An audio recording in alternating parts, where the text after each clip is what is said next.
We were addicted to nicotine before we could drive. We ate ration sugar like it was gold dust. We played in bomb craters and thought nothing of it. The generation born in the 1950s didn't just survive hardship. We were forged in it. While today's world wraps children in cotton, wool, and safety nets, we grew up in a Britain that was still picking itself up from the rubble of war. No central heating, no health and safety, no mobile phones to call for help. Just grit, determination, and a quiet understanding that life owed you absolutely nothing. This wasn't character building by choice. It was survival by necessity. We are the last generation to remember when Britain truly was hard. And perhaps, just perhaps, we were the hardest generation this country has ever produced. The war had ended, but victory tasted bitter when your stomach was still empty. Children born in the 1950s entered a world where food wasn't a given. It was a carefully measured privilege. Ration books controlled everything from butter to sugar, from meat, music, to sweets. Mothers performed daily miracles with ingredients that wouldn't fill a modern lunchbox. A single egg was treasured. Powdered milk replaced the real thing. Bananas were so rare that some children genuinely didn't recognize them. This wasn't poverty as we think of it today. This was national austerity that touched every household regardless of class. Yet somehow British resilience turned scarcity into creativity. Women stretched mince into meals for six. Dripping on toast became a delicacy. Bread pudding transformed stale loaves into dessert. There were no complaints because everyone was in the same boat, and that boat was still half sunk from the Blitz. Sugar rationing didn't fully end until 1953, and meat stayed controlled until 1954. We learned young that wanting something and getting it were two entirely different things. Patience and gratitude weren't taught. They were simply how life worked. The moment school finished, we vanished until dark. No playdates, no supervised activities, just children claiming the streets as their kingdom. Bomb sites became adventure playgrounds where we climbed through dangerous rubble without a second thought. Scraped knees and bruised elbows were badges of honor, not reasons to rush to casualty. We built go-karts from pram wheels and raced them down hills with no brakes and even less sense. The only rule was be home when the streetlights came on, and even that was negotiable. Freedom came with risk, and we accepted both without question. We played British Bulldog until someone actually got hurt, then carried on anyway. Conkers was serious business with chestnuts soaked in vinegar to become weapons. We swam in rivers and canals that would horrify modern parents, dodging shopping trolley and worse. Traffic was lighter, true, but we still played football in roads where cars could appear. Nobody sued when accidents happened. Parents didn't panic, broken bones were set, grazes were cleaned. And life continued.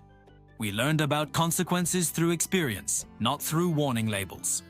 British winters in the 50s and 60s were genuinely brutal, and our homes offered little sanctuary. Central heating was a fantasy for the wealthy. Most families survived with a single coal fire in the living room, leaving bedrooms cold enough to see your breath. Ice formed on the inside of windows. We dressed under the bed covers because the air was too cold to bear. Hot water bottles were essential survival equipment, rubber companions that made sleep possible. Chill blades plagued our fingers and toes, painful swellings from repeated exposure to cold. School offered no respite from the freeze. Classrooms remained freezing despite the pathetic efforts of ancient radiators. We sat in coats during lessons, clutching pencils with numb fingers. The winter of 1963 brought Britain to its knees with snow that lasted months. Pipes froze solid. Roads became impossible. We walked to school through snowdrifts that reached our waists, and nobody expected the day off. Teachers taught, children learned, and the cold simply had to be endured. Modern children would consider these conditions Denzian, but we thought it was just winter doing what winter does. The cane hung on the wall of every headham's office, and it wasn't decorative. Corporal punishment was standard practice, accepted by parents and feared by children. 6 of the best meant exactly that. Painful strikes across the palm that left marks for days.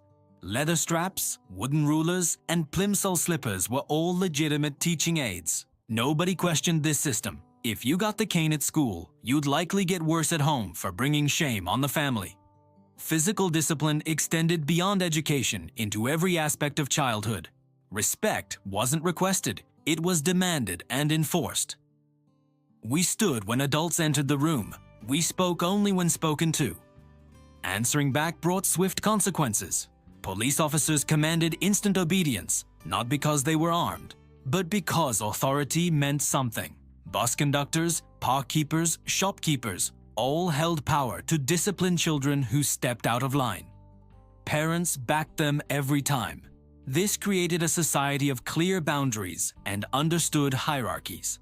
Modern perspectives view this as oppressive, perhaps rightly so, but it created a generation that understood accountability and consequences from the earliest age.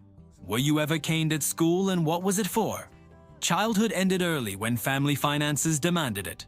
Paper rounds started at age 11 or 12, dragging bags of newspapers through dark mornings before school. Saturday jobs weren't for pocket money, they genuinely helped families survive. Boys delivered groceries on bicycles, worked in butcher shops, or helped milkmen on their rounds. Girls minded younger siblings, worked in corner shops, or helped with cleaning jobs. Nobody considered this exploitation. This was simply how working-class families functioned. School leaving age remained 15 until 1972, and many couldn't wait to escape. Apprenticeships began at 15 or 16, throwing teenagers into adult working environments, factories, shipyards, coal mines, and building sites filled with young workers learning dangerous trades with minimal protection. Health and safety barely existed as a concept. Injuries were common, some catastrophic, but compensation culture hadn't arrived yet. Young men lost fingers in machinery or developed lung diseases that would kill them decades later. Young women worked in conditions that damaged their health permanently. We entered the workforce as children and emerged as adults far faster than any generation since. Cigarettes were everywhere, and children weren't protected from them. Parents smoked at the dinner table. Teachers smoked in classrooms. Doctors smoked while examining patients. Advertisements glamorized smoking as sophisticated healthy. Even television shows featured presenters with cigarettes. Cinema heroes looked cool with smoke curling from their lips. Children inhaled secondhand smoke. Constantly in homes, cars, buses, shops, restaurants, everywhere. Nobody worried about passive smoking because nobody knew it existed as a concept. Buying cigarettes as a child was shockingly easy. Corner shops sold singles to children clutching notes supposedly from parents. Vending machines stood unprotected in pubs and cafes. Packets of 5 were marketed specifically at those with limited pocket money.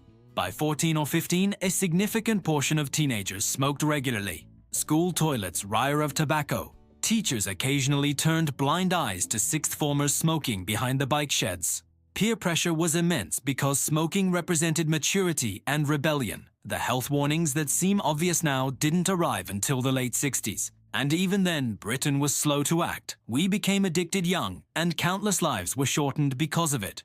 British cuisine in the 50s and 60s reflected ongoing austerity. Meat appeared on tables perhaps 3 times weekly if families were fortunate. Sunday roast was the weekly highlight with every scrap used. Monday meant bubble and squeak from leftovers. Tuesday perhaps brought mince stretched with breadcrumbs. Vegetables dominated plates, often overcooked until nutrition vanished. Potatoes appeared at every meal, boiled, mashed, roasted, or fried. Swedes, turnips, and cabbage featured constantly because they were cheap and filled bellies.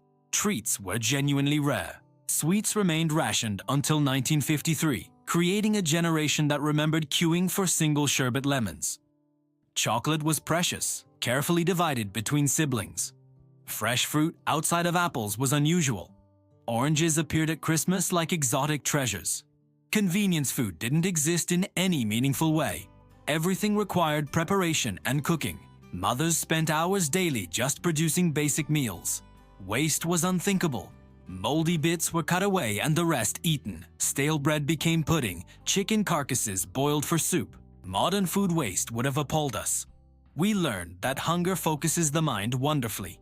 Healthcare was free after 1948, but medical technology lagged decades behind today's standards. Childhood diseases that now seem archaic were genuine threats. Polio terrorized parents until vaccines arrived in the mid-50s. Diphtheria, whooping cough, measles, mumps, and rubella swept through schools regularly. Children died from illnesses now easily prevented. Immunization programs rolled out slowly, and some parents resisted them.